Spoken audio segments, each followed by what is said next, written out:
Subuh pagi ini kita akan mencoba mengaji dan mengkaji satu tema, yaitu bersahaja dalam kasih Allah. Bersahaja adalah hidup sederhana, hidup apa adanya, hidup sewajarnya, hidup tidak dibuat-buat, acting atau settingan, dan hidup tidak berlebih-lebihan. Itulah hidup bersahaja, yang merupakan bagian daripada makarimal akhlak, akhlak yang mulia atau akhlak yang terpuji, yang menjanjikan surga paling tinggi. Kemudian bersahaja dalam kasih Allah adalah tidak pelit dan tidak boros dalam berinfak.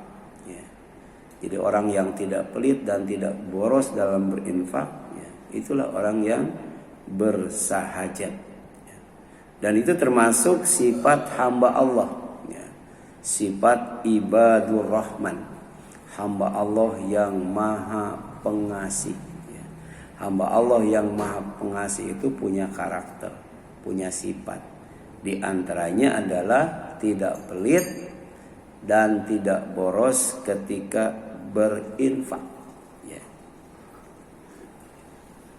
Dan ini Allah janjikan rumah tingkat, apartemen. Kemudian Allah janjikan kehormatan. Dan yang ketiga, Allah janjikan salam. Jadi ibadur rahman, hamba Allah yang maha kasih itu diantaranya adalah orang yang berinfak, tidak pelit dan tidak boros. Itu Allah janjikan 3 kebaikan di sorga. Yang pertama apa? Yang pertama adalah ghurfah. Ghurfah. Ghurfah itu rumah tingkat, loteng atau apartemen. Jadi makin tinggi makin indah, makin tinggi makin sejuk, makin tinggi makin nyaman. Yang kedua, penghormatan. Bukan ditempatkan di tempat yang bertingkat saja, tapi juga dihormati. Itu namanya tahiyah. Kita menghormati Allah itu diantaranya dengan mengucapkan at-tahiyyatu lillah. Segala bentuk penghormatan itu punya Allah. Di antaranya diberikan kepada orang yang memiliki sifat ibadur rahman. Di antaranya adalah bersahaja. Kemudian yang ketiga adalah keselamatan, kesejahteraan, keamanan, kesentosaan, kerukunan, kedamaian, yang disebut salam. Jadi yang pertama ghurfah, yang kedua tahiyah, dan yang ketiga salam. Semuanya ada fil jannah, di sorga, bagi orang yang mendapatkan gelar ibadur rahman, hamba-hamba Allah yang maha pengasih. Dan ini difirmankan Allah SWT dalam surat Al-Furqan. Walladzina idza anfaqu lam yusrifu wa lam yakturu. Ibadur Rahman itu hamba-hamba Allah yang maha pengasih itu diantaranya adalah orang-orang yang apabila berinfak, lam yusrifu, mereka tidak berlebih-lebihan, tidak boros. Walam yakturu, dan tidak pelit, tidak pelit. Wa kana baina dzalika qawama, mereka berada di antara keduanya. Jadi wajar, pelit tidak, boros juga tidak. Jadi infak yang sesuai sunnah itu pertama infak yang terbaik. Infak yang paling nyunah itu infak yang kita infakkan itu yang kita cintai. Infak yang nyunah itu adalah infak yang sesuai dengan kemampuan, sesuai dengan kebutuhan. Dan kemudian jujur, tidak bohong. Jadi kalau kita punya uang 100 juta, kira-kira infaknya berapa itu ya? Beda dengan orang yang punya uang 1 juta, atau mungkin beda dengan orang yang punya uang 100 ribu ya. Itu ada aturannya ya. Ya. Yang menunjukkan dia kikir tidak ya, kemudian boros tidak, tapi bersahaja ya, wajar ya, infaknya itu. Ini Al-Furqan ayat 67 ya. Kemudian dalam tafsir Al-Muyassar dijelaskan waladina ida anfaqu min amwalihim, yaitu orang-orang yang membelanjakan hartanya, kekayaannya itu lam yatajawazul hadda, yang tidak melampaui batas ya. Fil atau dalam memberi ya. Ketika berbagi kepada orang itu tidak melampaui batas ya. Kemudian walam yudayyiku fin nafaqah, dan tidak membatasi dalam membelanjakannya ya. Jadi kalau ada orang datang kepada kita ya, kemudian dia mengatakan bahwa dia belum makan seharian. Nah, belum makan seharian itu berarti dia pengen makan ya. Bisa dikasih matangnya, bisa dikasih mentahnya ya. Ya. Tapi kadang-kala ada orang yang nggak mau dikasih matangnya ya. Saya pernah ngisi tabligh akbar di komplek ya, Kopasanda itu ya, di daerah Cisalak gitu. Dikasih dus sekitar 20 dus itu ya. Kemudian naik bis kota, waktu itu belum ada busway. Kemudian ada orang serem ya, naik ke atas, dia keluar dari penjara ya. Dia pengen makan ya, cuman butuh 1.000 dari kita ya. Ya saya kasih satu dus, nggak mau, dia pengen 1.000 katanya belum makan ya, dia pengen makan ya. Dia minta ke kita tuh 1.000. Berarti dia bohong, bukan pengen makan, pengen duit. Kalau pengen makan mending 1.000, mending nasi kotak. Nasi kotak. Ada orang yang seperti itu ya. Kemudian yang selanjutnya wa kana infaquhum wasato ya. Dan infaknya itu pertengahan ya. Jadi tidak lebih, tidak kurang. Berarti pas itu infaknya itu ya. Jadi kalau kita mau ngasih mentahnya ya, ya dia sukanya nasi padang atau nasi warteg atau nasi uduk ya. Kalau dia sukanya nasi padang, berapa tuh nasi padang itu? Iya, 12.000 sampai 16.000. Kalau pengen nasi warteg beda lagi tuh. Nah, kemudian kalau pengen nasi uduk pakai bakwan kan berapa? Nah, pakai telur kan itu ya. Jadi harus sesuai dengan yang dibutuhkan ya. Ya. Jadi kalau ada orang datang ke kita ya minta makan karena pada hari itu dia belum makan seharian, ya udah. Kalau dikasih uang antara 8.000 sampai 16.000. Ya. Kalau dia mungkin kalau dikasih matangnya dia enggak cocok gitu kan. Jadi wasato. Umat Islam itu umatan wasato, ya umat pertengahan. Tidak ekstrim kiri, tidak ekstrim kanan, tengah-tengah itu ya. Baina at-tadbir ya wa tadyiq, pertengahan di antara ya, pemborosan dan pembatasan ya. Kemudian bersahaja dalam kasih Allah adalah mencukupkan diri dengan yang halal ya. Sebab ya secara psikologis ya, orang itu insya Allah cukup ya, kalau dengan yang halal ya. Tapi kalau dengan yang haram jangankan puas, cukup saja kagak ya. Jadi yang pertama apa? Mencukupkan diri dengan yang halal, yang dibolehkan oleh Allah SWT. Yang kedua, menjauhkan diri dari yang haram ya. Sebab berapapun banyaknya, berapapun besarnya ya, yang haram itu tidak akan bikin cukup, apalagi bikin puas ya. Inilah ajaran Islam ya, yang mengajarkan hidup bersahaja ya. Yang ketiga, mengayakan diri dengan kelebihan yang diberikan oleh Allah Ya, setiap orang itu pasti ada kelebihannya, tapi dalam waktu yang sama ada kekurangannya. Kelebihan wajib disyukuri, kekurangan wajib disabari. Insya Allah ya akan berbuah kebaikan. Ya. Pasti itu setiap orang ada kelebihannya, ya setiap orang ada kekurangannya. Ketika kita berjamaah, ya ketika kita bermuamalah, ya maka ya tugas kita cuma dua. Ya. Apa tuh? Berbagi kelebihan, menutup kekurangan. Ya, jadi kelebihan kita bagikan sama orang lain, kemudian kekurangan orang kita tutup, jangan sampai orang tahu. Ya.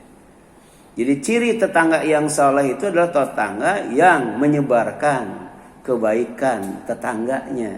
Ya. Kemudian menutupi kekurangan tetangganya, itulah tetangga yang saleh. Tapi tetangga yang salah, tetangga yang jahat, kekurangan kita yang disebarkan. Sementara kelebihan, ya, keunggulan ditutup. Ya. Kemudian yang ketiga, ya, yang keempat tidak meminta-minta atau mengemis kepada selain Allah. Ya. Inilah 4 ciri ya, orang yang bersahaja dalam kasih Allah. Ya. Yang pertama apa? Mencukupkan diri dengan yang halal. Yang kedua menjauhkan diri dari yang haram. Yang ketiga mengayahkan diri dengan kelebihan yang diberikan oleh Allah. Dan yang keempat tidak meminta-minta atau mengemis kepada selain Allah. Ya. Ada orang yang dibenci oleh Allah. Siapa? Orang yang pura-pura miskin. Orang kaya tapi pura-pura miskin. Ya. Dia dapat KJP, ya, dapat apa lagi biasanya BLT, ya, padahal kaya. Ya. Jadi waktu antri ngambil beras raskin itu di tangannya emas, ya. Di lehernya emas. Kemudian dia bawa ya, yang namanya motornya juga bagus. Ya. Gitu. Dapat itu nggak disukai. Ya. Karena dia bukan mustahik, bukan orang yang berhak untuk menerima bantuan itu. Namanya juga raskin, beras untuk orang miskin. Tapi dia kaya sebenarnya, ikut juga, dapat juga kan. Ya. Dan oleh karena itu, ya dalam Islam minta boleh. Ya. Orang yang minta itu disebut sa'il. Ya. Mintanya terang-terangan. Ya. Ya. Dia butuh minta. Itu namanya sa'il. Dan kalau minta sesuai kebutuhan itu namanya qani. Butuh tapi tidak minta namanya fakir. Oh, itu luar biasa dalam Islam ya. Ya. Ada orang yang minta ya, sesuai kebutuhan itu namanya apa? Qani. Ada orang yang tidak minta padahal dia butuh ya. Namanya apa? Fakir. Ya. Kita sering mengenal orang miskin tapi kita jarang mengenal orang fakir. Orang fakir nggak pernah minta. Ya. Dan di sinilah kita pentingnya sholat berjamaah. Ketika sholat kita kenal Allah. Setelah sholat kita kenal siapa yang ada di depan kita, belakang kita, kiri kanan kita. Sehingga ketika kita berbagi kebaikan nggak salah itu, nggak salah. Ya. Kadang-kala namanya saja nggak kenal ya. Kadang-kala namanya saja nggak kenal. Apalagi sampai kemudian keberadaan di rumahnya ya gitu. Oleh karena itu Rasul mengajarkan kepada Ali bagaimana caranya supaya tidak punya utang. Dan bagaimana supaya kalau punya utang itu Allah lunasi utangnya sebesar apapun ya. Ini doa yang diajarkan oleh Rasul. Supaya hidup bersahaja. Allahumma kfirni bihalalika an haramika wa agbini bifadlika aman siwaka. Mudah-mudahan ya hafal semua ya. Ada yang tidak hafal ya? Ada ya? Iya. Ya. Sekarang itu kalau tidak ngutang tidak afdol ya. Iya. Jadi Allahumma ya Allah ikfini cukupkan aku bihalalika dengan yang dihalalkan olehmu. An haramika dari yang diharamkan olehmu. Ya. Jadi cukup dengan yang halal saja. Gitu. Jangan sampai tergiur dengan yang haram. Ya. Kan ada orang yang gajinya dikit ya, tapi sabetannya gede, kan ada ya? Ada ya? Ya. Kita berdoa cukup dengan yang halal saja, dengan gaji saja. Jangan sampai ya, terjerumus kepada yang namanya sabetan, gitu kan. Sabetan itu apa namanya? Korupsi ya, korupsi. Itu kalau orang kaya, pejabat namanya korupsi. Kalau orang miskin, rakyat namanya mencuri. Tapi sama-sama maling dan bangsat ya.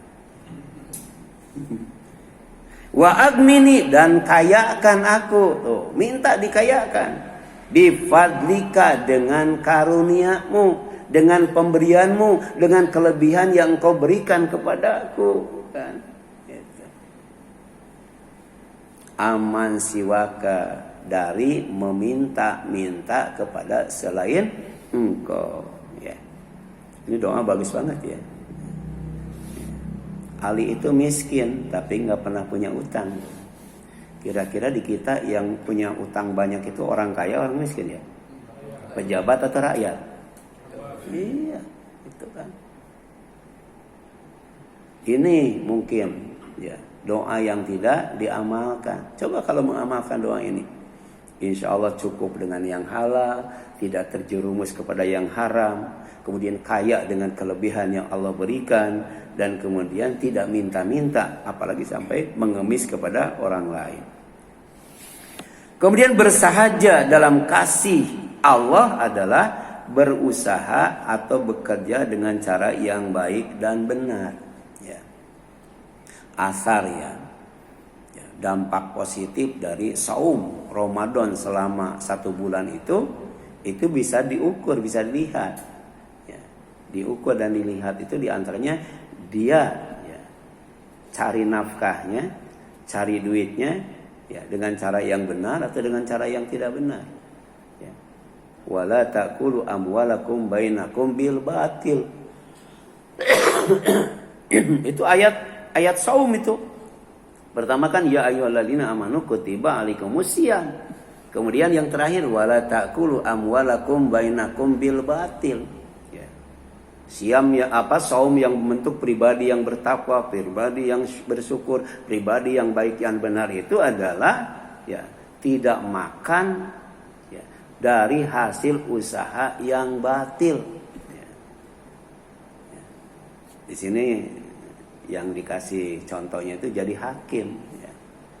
Tuh, jadi hakim itu kan lumayan ya, gitu. Bukan hanya jutaan, mungkin sampai miliaran, sampai kemudian triliunan. Ya. Ya.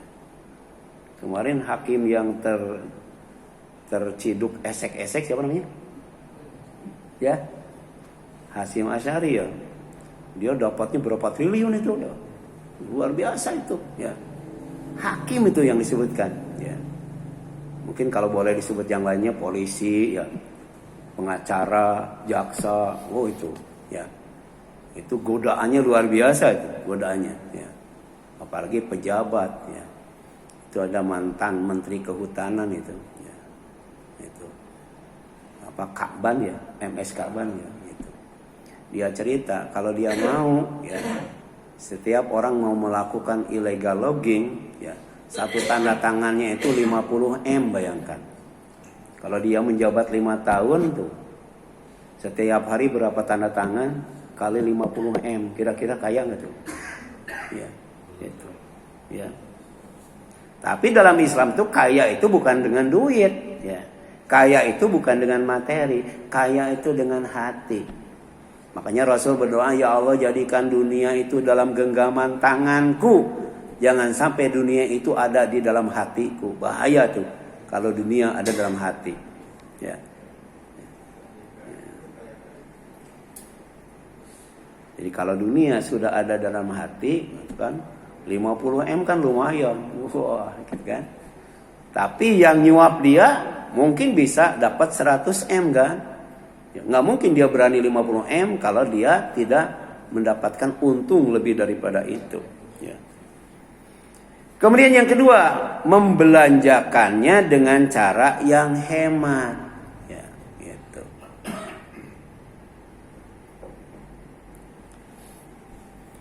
Dulu ada ya jamaah kita, nggak saya sebutkan namanya tuh. Ya. Dia jabatannya tinggi, gajinya gede. Tiap dia gajian dikasihkan semuanya sama istrinya. Ya. Tapi ketika mau pulang kampung, istrinya nggak punya duit. Jadi jangankan buat berbagi di kampung, buat ongkos pulang kampung juga enggak. Ya. Tapi kelihatan ya bahwa dia tuh memang ya, dapat duitnya gede. Tapi semuanya dipindahkan ke wajah itu. Ada namanya tuh facial ya. Tuh kosmetik itu bisa harganya berapa tuh? 1 kali nyalon tuh kan mahal itu. Belum beli kosmetiknya. Ya, di facial itu kan sakit ya. Tapi lihat ya, ibu-ibu itu karena sering di facial, wajahnya tuh sama dengan penggorengan itu. Apa? Banyak apanya tuh? Minyaknya. Udah gitu merah itu. Wajahnya tuh merah, kemudian berminyak. Ya kadang-kadang begitu ya. Padahal istri yang bagus istri yang bagus itu istri yang pelit itu. Pelit dalam arti hemat gitu, hemat. Ya, tapi kadang-kadang tadi kalau semua gajinya dikasih kepada istri, udah ya. Bahkan ada ya, artis yang belanjanya itu ya satu jam belanja itu ngabisin 200 juta itu. 200 juta itu. Ya. Ini ada gajinya sebulan yang 200 ada enggak? Itu 1 jam habis itu. Ya. Kemudian yang ketiga, ya, bersahaja dalam kasih Allah itu menyimpan kelebihannya, jangan dihabisin, ya, harus disimpan. Sebab kan yang namanya ya, kehidupan itu seperti roda berputar, kadang-kala di atas, kadang-kala di bawah, kadang-kala memberi, kadang-kala menerima, ya, ya, kadang-kala cukup, kadang-kala kurang, makanya disimpan. Sebab ketika kurang ada simpanan, ada tuku, ada apa? Tabungan. Demikian pula ketika butuh itu. Ya. Dan ini disebutkan oleh Imam Al Hasan Al Basri rahimahullah ya ketika mengingatkan, menyampaikan nasihat. Ya. Rahimallahu mura'an iktasaba thayyiban wa anfaqa qasdan wa qaddama fadlan li yaumi faqrihi wafaqatihi gitu, wafaqatihi ya. Wafaqatihi. Jadi rahimallahu mra'an, Allah tuh pasti mengasihi dan menyayangi. Bukan hanya ngasih tapi juga sayang. Imra'an kepada seseorang iktasaba thayyiban, yang bekerja mencari rezeki untuk nafkah anak istri itu dengan cara yang benar, dengan cara yang baik ya. Kenapa? Karena rezeki sudah ditentukan oleh Allah. Sama dengan ajal. Ya.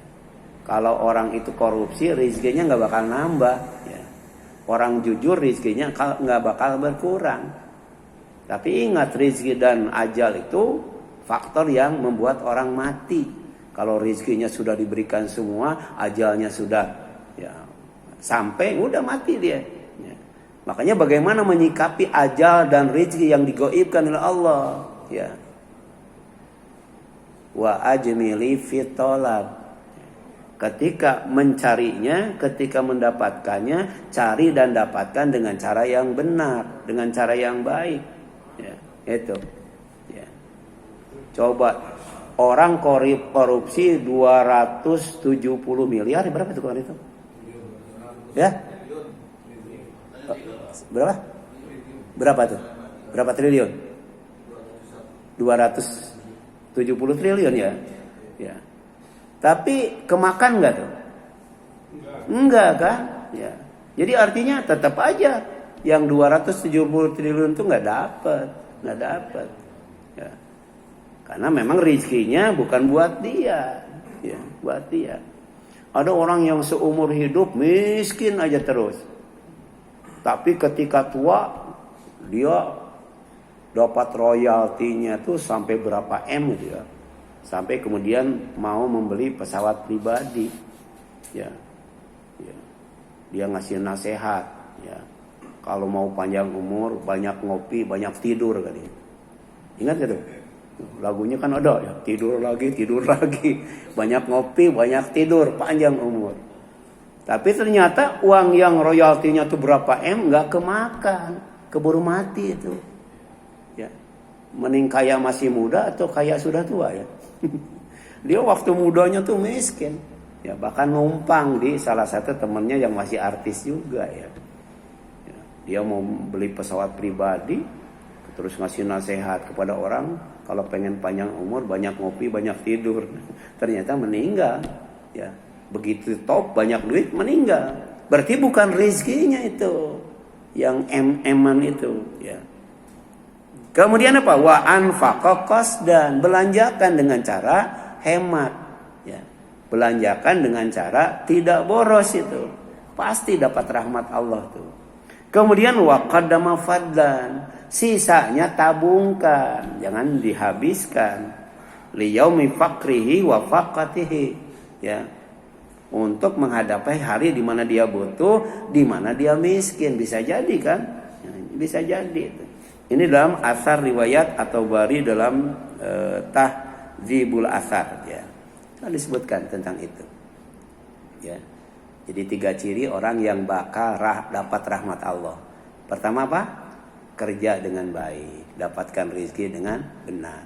Yang kedua apa? Belanjakan dengan hemat. Ya. Dan yang ketiga apa? Yang ketiga tabungkan. Sebab nasib orang itu bisa berubah. Ya. Kemudian bersahaja dalam kasih Allah adalah sederhana dalam sunnah. Sederhana dalam melaksanakan sunnah ya. Itu lebih baik dari bersungguh-sungguh dalam bid'ah ya. Ya. Rata-rata yang namanya akad nikah itu tidak pure akad nikah ya. Kalau pure akad nikah itu enggak sampai setengah jam ya. Mungkin 10 menit sudah selesai ya.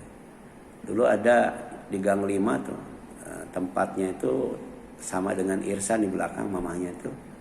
Dia tiap hari sholat duha di masjid ini di masjid apa? Di masjid Babu Tapa. Ya, mungkin rumahnya sempit. Tiap hari itu. Ya, saya lihat tuh nggak pernah absen itu. Suatu hari dia mau menikahkan anaknya. Terus minta saya untuk ngisi khutbah nikah. Waktu itu pindah ke Kebon Baru itu. Itu jamaah sudah penuh. KUA juga sudah datang, ya. Kemudian saya datang, ya pas duduk, Ustaz, silakan khutbah nikah. Enggak pakai sambutan apa? Penyerahan, sambutan penerimaan dan sebagainya. Udah, silakan khutbah nikah. Setelah khutbah nikah, kemudian petugas KUA silakan bimbing akad nikah. Udah gitu makan, udah selesai. Ya, enggak sampai berapa tuh? 10 menit, enggak sampai. Ya. Tapi saya pernah diundang itu di daerah Kemayoran itu di tempat Jakarta Fair ya. Dia menyewa gedung ya. Itu orang kaya itu. Itu acara nikahnya itu full adat itu. Ya syariatnya cuma lewat doang. Dia adat dari jam 2 sampai setengah 6 belum selesai itu. Ya. Jadi dari adat terus dari jam 2 tuh sampai menjelang asar kurang lebih 5 menit. Baru saya disuruh khutbah nikah tuh. Innalhamdulillah ya Allahu Akbar gitu ya. Udah saya tutup ya enggak diteruskan karena sudah ini ya. Nah, sudah gitu saya kira langsung akad nikah. Adat lagi sampai mau jam 5 tuh. Kan lapar saya dia. Belum makan itu. Nah, akhirnya saya sama teman saya yang betul masih saudaranya. Saya sudah lapar belum? Sudah. Ayo kita ke ruang makan. Pas ke ruang makan belum ada makanan tuh jam 5 tuh. Yang ada timun doang itu. Jadi saya makan timun, udah gitu karena lapar udah izin pulang aja. Pulang itu. Itu 5:30 belum selesai itu, ya. Jadi belum sholat asar itu ya. Belum sholat asar itu. Bayangkan itu, syariat diabaikan gara-gara apa? Adat. Kalau adat acara nikah makin lama makin mahal atau makin murah ya? Mahal itu ya. Bahkan waktu di masjid apa yang gede itu saya disuruh khutbah nikah juga ya. Itu MC-nya terus saja asik dengan acara adat Ya, sampai ketika mau bagian saya dinyamperin. Ya, sampai 3 kali tuh. Ustaz, tolong ya, nanti khutbah nikahnya jangan lama-lama gitu. Ya. Terus keluarganya datang lagi, Ustaz, nanti khutbah nikahnya jangan lama-lama. Iya. Pas saya khutbah nikah, nyamperin itu. Ustaz, 5 menit aja. Udah saya tutup aja. Saya tutup aja tuh. Lanjutkan lagi tuh. Waduh, lama banget itu. Ya. Itu apa artinya? Harusnya itu kan sederhana dalam sunnah. Ya. Jangan berlebih-lebihan dalam bid'ah. Dalam sunnah saja kita harus sederhana, apalagi kemudian tadi ya, ada orang yang luar biasa ngabisin uang banyak hanya sekedar untuk ya upacara adat ya, sampai kemudian mengabaikan syariat ya. Inilah yang dimaksud oleh Abdullah bin Mas'ud ya, radhiyallahu anhu berkata ya, iktisadun fi sunnatin khairun min ijtihadin fi bid'atin. Ya, ini kata Abdullah bin Mas'ud ya, radhiyallahu anhu. Jadi ini asar ya. Asar itu dari sahabat ya. Kalau hadis dari Nabi. Kata Abdullah bin Mas'ud, biasa-biasa saja dalam sunnah ya, lebih baik dari bersungguh-sungguh dalam bid'ah ya. Ini asar sahih riwayat Ad-Darimi dan Al-Kalikai ya. Demikian pula Sa'ad bin Musayyab ya, ketika dia melihat orang yang sholat setelah terbit ya, fajar ya. Berapa rakaat tuh sholat setelah terbit fajar? 2 rakaat kan? 2 rakaat. Tapi dia melihat ada orang yang sholatnya itu ya lebih dari 2 rakaat ya. Dia ingin sholatnya itu memperbanyak ruku dan sujud ya. Kemudian ditegur ya. Ditegur ya. Dicegah ya. Itu jangan melakukan itu ya. Kemudian orang itu kemudian bertanya ya, membantah, mungkin mendebat ya. Ya Aba Muhammad, tu'adzibuni Allahu ala salat? Emangnya kalau aku sholat lebih dari 2 rakaat ya, Allah akan mengazab aku, kan gitu kan? Ada yang begitu ya. Emang nggak boleh bersodakoh karena begitu ya, ada ya. Ya. Emang gara-gara sodakoh itu disiksa oleh Allah, kan begitu ya. Ada yang seperti itu. Ini juga ya, sholat setelah terbit fajar lebih dari 2 rakaat dicegah, nggak boleh ya. Ya. Tapi dia balik nanya, apakah Allah akan mengazab aku ya gara-gara aku sholat, kan gitu ya. Benar nggak kalau kita sholat diazab oleh Allah? Ada nggak dalilnya? Ada nggak sholat tapi diazab oleh Allah? Ada nggak? Ada. Apa tuh? Apa tuh? Ya, fawailul lil musallin itu ya, maka neraka celaka itu bagi orang yang sholat. Ya, siapa yang sholatnya ria, yang sholatnya lalai, yang sholatnya pelit, sholat tapi lalai, sholat tapi ria, sholat tapi pelit, itu bukan dipahala tapi disiksa. Ya, dia nanya, apakah aku akan disiksa oleh Allah gara-gara aku sholat? Kemudian Sa'id bin Musayyab menjawab, tidak ya, kamu oleh Allah tidak akan diazab gara-gara kamu sholat. Walakin yu'adzibuka ala khilafis sunnah. Tetapi Allah akan mengazab kamu gara-gara kamu menyalahi sunnah ya. Menyalahi sunnah yang harusnya 2 berapa? 4 ya. Ya. Boleh nggak sholat subuh 10 rakaat? Nah, ya. Ya. Kata Mas Tono, emang ya, Allah akan nyiksa aku gara-gara sholat subuh kan gitu. Nah, bukan sholat subuhnya, tapi menyalahi sunnah. Ya, memang 2 ya, walaupun masih fit, masih segar kan. Oleh karena itu Allah mengingatkan kepada kita, falyahdharil ladzina yukhalifuna min amrihi an tusibahum fitnah aw yusibahum adzabun alim. Orang yang melakukan bid'ah, orang yang menyalahi sunnah ya, menyalahi perintah Rasul ya, bukan perintah Allah, menyalahi perintah Rasul, itu akan diancam dengan 2 keburukan. Yang pertama ditimpa fitnah itu ya. Kalau sunnah itu diabaikan, apalagi sampai ya diselisihi. Yang kedua apa? Adzabun alim, siksa yang sangat pedih. Ya. Bahaya, hati-hati. Ya. Makanya kita nggak pernah berhenti mengkaji, misalnya sifat sholat.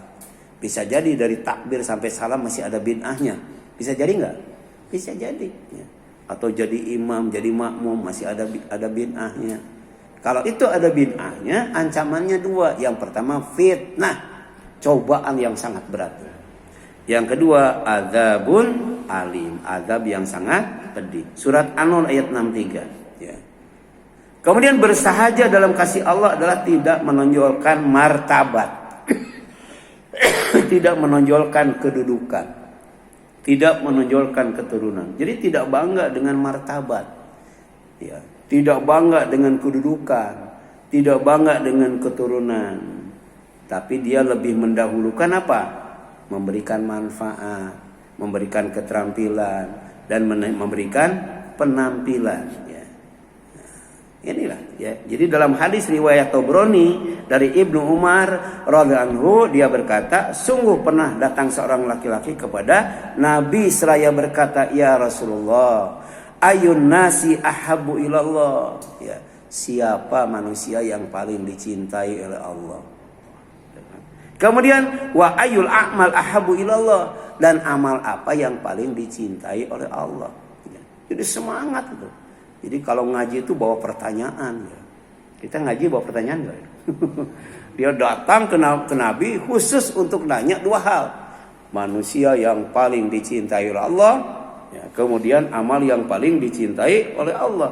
Maka Rasul kemudian menjawab, ahabun nas ilallah ta'ala anfa'hum linas. Manusia yang paling dicintai oleh Allah adalah manusia yang paling banyak memberi manfaat kepada manusia yang lainnya. Wa ahabul a'mal ilallah, dan amal yang paling dicintai Allah adalah